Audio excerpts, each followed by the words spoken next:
ரஷ்யாவுடன் வர்த்தக உறவு கொண்டிருந்தால் இந்தியாவுக்கு 100% வரி விதிப்போம் என நேட்டோ பொதுச் செயலாளர் விடுத்த மிரட்டலுக்கு எங்களுக்கு எரிசக்தியே முக்கியம் என இந்தியா பதிலடி கொடுத்துள்ளது.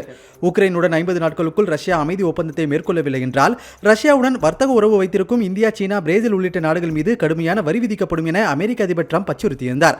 நேட்டோ பொதுச் செயலாளர் மார்க் ருட்டேவும் இந்தியா, சீனா, பிரேசில் ஆகிய நாடுகள் உடனடியாக ரஷ்ய அதிபர் புதினை தொடர்பு கொண்டு அவருக்கு அழுத்தம் கொடுக்க வேண்டும், இல்லையெனில் 100% வரியை எதிர்கொள்ள நேரிடும் என மிரட்டல் விடுத்திருந்தார். இதற்கு இந்தியா கடுமையாக எதிர்வினையாற்றியுள்ளது. இந்த பிரச்சனையை உன்னிப்பாக கவனித்து வருவதாக தெரிவித்துள்ள இந்திய வெளியுறவுத்துறை செய்தி தொடர்பாளர் ரந்தீப் ஜெய்ஸ்வால், மக்களின் எரிசக்தி தேவையை பூர்த்தி செய்வதே எங்களுக்கு முக்கியம் என மார்க் ருட்டேவுக்கு பதிலடி கொடுத்துள்ளார். உலகளாவிய சூழல் மற்றும் சந்தையில் உள்ள வாய்ப்புகளின் அடிப்படையிலேயே இந்தியா செயல்படுகிறது என்றும் இந்த விவகாரத்தில் இரட்டை நிலைப்பாடுகள் ஏதும் இல்லாமல் மிகுந்த எச்சரிக்கையுடன் இருப்பதாகவும் தெரிவித்துள்ளார். கச்சா எண்ணெய் தேவைக்கு 80% ரஷ்யாவை சார்ந்திருக்கும் இந்தியாவுக்கு அமெரிக்கா 100% வரி விதித்தால் அது இரு நாடுகளுக்கு இடையே மிகப்பெரிய பதற்றத்தை ஏற்படுத்தும் என நிபுணர்கள் எச்சரிக்கின்றனர்.